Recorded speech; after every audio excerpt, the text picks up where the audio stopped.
के आदेश से आज मैंने यहाँ पे मंडलायुक्त वाराणसी का पदभार ग्रहण किया है और बहुत ही सौभाग्य का विषय है कि ये पोस्ट वाराणसी में हमें मिली है और काशी की, वाराणसी की और अब तो वाराणसी मंडल की सेवा करने का एक नया अवसर प्राप्त हुआ है।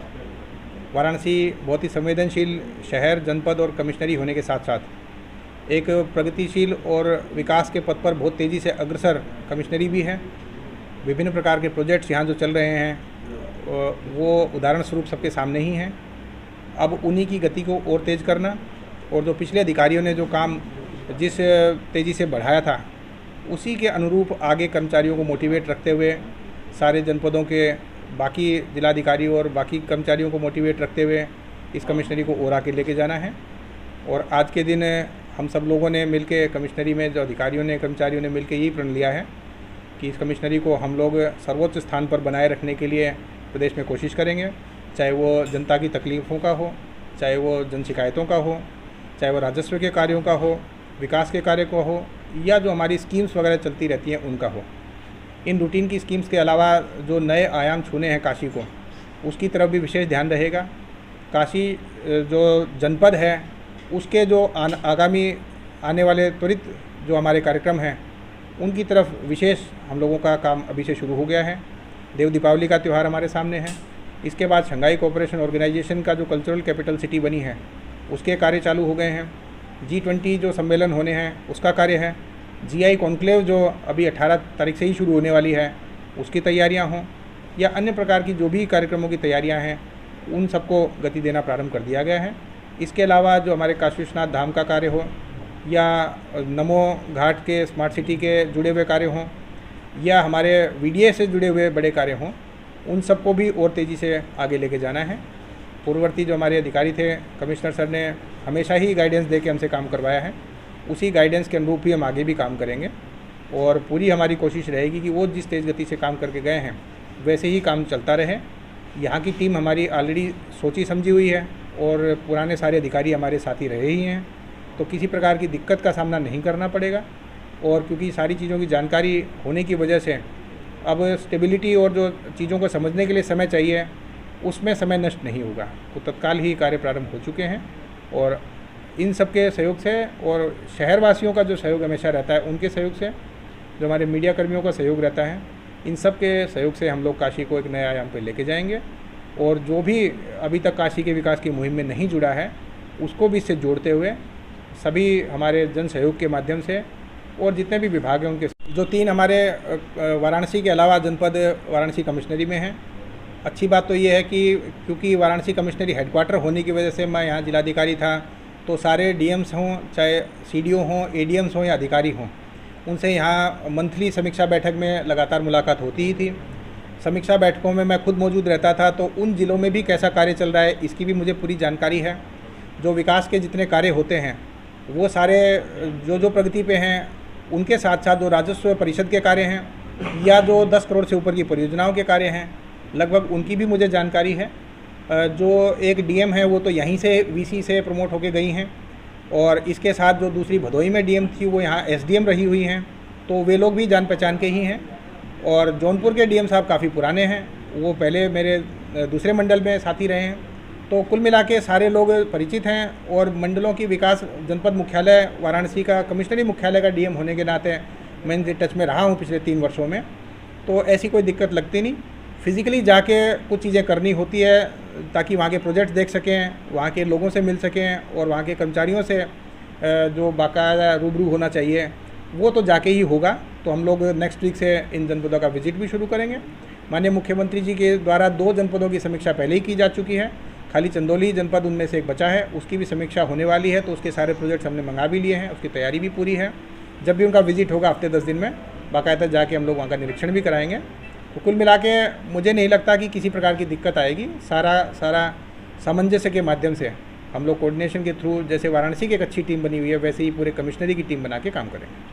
माननीय प्रधानमंत्री जी का जो कॉन्स्टिट्यूंसी क्षेत्र है उनकी जो अपेक्षाएँ हैं, माननीय मुख्यमंत्री जी की जो अपेक्षाएँ हैं, उनके अनुरूप खरा उतरते हुए हम लोग इसको और तेज़ गति से आगे बढ़ाएं। सर, अगर बात की जाए तो आज मुलायम सिंह का सुबह देहांत हो गया है, क्या संदेश देना चाहेंगे काशी के अपने? माननीय मुलायम सिंह जी तो पूरे उत्तर प्रदेश के एक सर्वमान्य लीडर थे और वो ऐसे राजनीतिज्ञ थे जो किसी भी व्यक्ति से या किसी भी प्रकार के लोगों से किसी के प्रकार से भी मनमुटाव नहीं रखते थे। सभी वर्गों का प्यार उन्हें मिला, सभी का सम्मान उनको मिला, सभी जगह वो बराबर से एक्सेप्टेबल थे और हमेशा ही एक्सेसिबल रहते थे। मेरा पर्सनली भी उनसे कई बार मेरी मुलाकात हुई, कई बार मेरे को मार्गदर्शन उनके माध्यम से मिले। काशी की जनता भी दुखी है, पूरे प्रदेश की जनता के साथ साथ, और निश्चित रूप से एक बहुत बड़े राजनीतिज्ञ हम लोगों के बीच में से चले गए हैं। ये एक अपूर्णीय क्षति है। ऐसे राजनीतिज्ञ जो अक्रॉस पार्टी सभी में एक समभाव से अपने आप को देखते थे, एक क्रेडिबिलिटी के साथ जो अपने आप को इस्टेब्लिश करते थे, और देश के ऊपर जब बात आती थी तो कभी भी उन्होंने समझौता नहीं किया, चाहे वो डिफेंस मिनिस्टर के रूप में हो, चाहे वो माननीय मुख्यमंत्री के रूप में हो। हमेशा ही उन्होंने उत्तर प्रदेश की भलाई का, हिंदी भाषा की भलाई का, या देश की सर्वोच्च जो रक्षा का संकल्प होता है उसके लिए कार्य किया। नई जनरेशन के लिए बहुत बड़ा रास्ता उन्होंने दिखाया कि बिना पार्टी के हितों के देखते हुए सभी लोग कोऑर्डिनेशन के साथ भी देश का काम कर सकते हैं। तो एक अनुकरणीय उदाहरण जो उन्होंने प्रस्तुत किया, आज उस सूर्य का अस्त हुआ है, ये हम सब लोगों के लिए दुख का विषय है। उत्तर प्रदेश में भी 3 दिन के शोक की घोषणा की गई है। इस दौरान कोई भी हम लोगों के आयोजनात्मक कार्य नहीं होंगे, केवल जो हमारे रूटीन के कार्य होंगे वही होंगे। हम लोग पूरे काशीवासी और प्रशासन की तरफ से मैं उनको श्रद्धांजलि अर्पित करता हूं और यही आशा करता हूं कि उनके परिवार को संबल मिले इस दुख के सहने का। तो इसके लिए क्या भदोही में जो एक्सीडेंट हुआ था फायर का, उस दिन से ही हम लोग उनके टच में हैं। वाराणसी क्योंकि एक ऐसा सेंटर है जहां मेडिकल रिलीफ आसपास के सभी जनपदों को प्रोवाइड किया जाता है, तो भदोही से अधिकतर पेशेंट यहां रेफ़र किए गए थे। रेफरल के दिन से ही हमारे बाकायदा अधिकारी सीएमओ जाके बाकायदा उनको भर्ती करवा के आए थे। कबीर चौरा में कुछ पेशेंट्स आए थे, लेकिन बाद में क्योंकि बीएचयू और कबीर चौरा में जब कंपैरिजन पेशेंट करते हैं तो वहीं जाना चाहते हैं। बीएचयू के लोगों ने बहुत कोऑपरेट किया। वहाँ कम बेड आइसोलेशन वार्ड के हैं, उसके बावजूद भी उन्होंने आइसोलेशन के बेड बढ़ाए, अपना स्टाफ बढ़ाया, रेजिडेंट्स की संख्या बढ़ाई।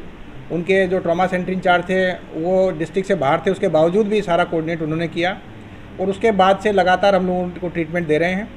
कुछ लोग अब क्रिटिकल फेज़ में हैं, 5 लोग तो शुरू में ही जब एडमिट हुए थे तो क्रिटिकल फेज़ में थे, और अब क्रिटिकल फेज़ में होने की वजह से कुछ इन्फेक्शन, साइटोकाइनेटिक स्टॉर्म, उसकी वजह से कुछ पेशेंट्स को दिक्कत आ रही है। बीएचयू के जो डॉक्टर्स हैं, रेजिडेंट्स हैं, पूरी कोशिश कर रहे हैं कि बेस्ट पॉसिबल ट्रीटमेंट हो। माननीय मुख्यमंत्री जी का भी निर्देश है कि पेशेंट्स में कोई कैटेगराइजेशन नहीं होना चाहिए कि कौन सा किस ज़िले का है। हम लोग जो वाराणसी में ट्रीटमेंट ले रहे हैं उनको वाराणसी का ही समझते हैं, उसी हिसाब से हम काम कर रहे हैं। अनफॉर्चुनेट डेथ जिसकी हुई है, कभी कभी जो भी रिलीफ की मेजर्स की आवश्यकता हुई हमने वाराणसी से दिए हैं। रात्रि के पोस्टमार्टम हो, चाहे व्हीकल्स का अवेलेबिलिटी, चाहे एम्बुलेंस की अवेलेबिलिटी करानी हो, घर तक जाने की, वो सारी हम लोग करा रहे हैं। और हम लोग भगवान से प्रार्थना करते हैं कि सारे के सारे पेशेंट जल्दी ठीक हों और जो भी पॉसिबल उनको मेडिकल ट्रीटमेंट की आवश्यकता होगी वाराणसी में हम लोग उनको उपलब्ध कराएंगे। सर, दिन में रखा गया, उनको कूलर के उसमें रखा गया, कूलर में रखा गया, जबकि ऐसे पेशेंट को एसी की आवश्यकता होती है और ऐसा रूम होना चाहिए जहाँ इन्फेक्शन कम से कम हो। इसके लिए कुछ दीनदयाल हॉस्पिटल में जिस दिन पेशेंट्स का एडमिशन हुआ था उसी दिन मैंने मालूम किया था, दीनदयाल अस्पताल में सेंट्रलाइज्ड एसी है और सेंट्रलाइज्ड एसी में अगर फायर के पेशेंट्स को उससे कनेक्ट रखा जाए वेंट से, तो उनका इन्फेक्शन बाकी पेशेंट्स में भी स्प्रेड होने का खतरा रहता है। मैंने उनसे बोला था कि एक सेपरेट एसी लगवाने की व्यवस्था कराएं। फिलहाल कूलर की व्यवस्था उनको तुरंत करवाई गई थी। वहाँ पे वो पेशेंट है जो कम कैटेगरी के बर्न के हैं, जिनको एक्सट्रीम क्रिटिकल केयर नहीं चाहिए। अगर एक्सट्रीम क्रिटिकल केयर वाले पेशेंट अगर वहाँ होते तो हम उनको बीएचयू शिफ्ट करा देते। अभी भी दीनदयाल हॉस्पिटल के लोग बीएचयू के कॉन्टैक्ट में रहते हैं। किसी भी पेशेंट को अगर आवश्यकता होगी तो हम उसको बीएचयू जरूर शिफ्ट करेंगे। दीनदयाल में जो भी पेशेंट हैं, 6 पेशेंट शुरू में गए थे, उनकी तबीयत लगातार सुधार की तरफ है। फिर भी जैसे कबीर चौरा के पेशेंट्स के रिक्वेस्ट पे हमने उनको बीएचयू शिफ्ट कराया था, उन पेशेंट्स के प्रशासन भदोही का भी और हम लोग भी टच में हैं। उनकी जब भी इच्छा होगी उनको ट्रांसफ़र किया जा सकता है, क्योंकि अब टेम्परेचर इतना नहीं है जितना कि गर्मियों में होता था और सेंट्रलाइज्ड एसी का वहाँ सिस्टम है, इस वजह से उनको कूलर में रखा गया है। परंतु फिर भी हम कोशिश करा रहे हैं कि आने वाले समय के लिए वहाँ पे कुछ अलग से एसी लगवा के ऐसे वार्ड तैयार करवा दें, ताकि इमरजेंसी में फायर के या अन्य प्रकार के इन्फेक्शियस पेशेंट वहाँ पे जाएँ तो उनकी व्यवस्था हो सके।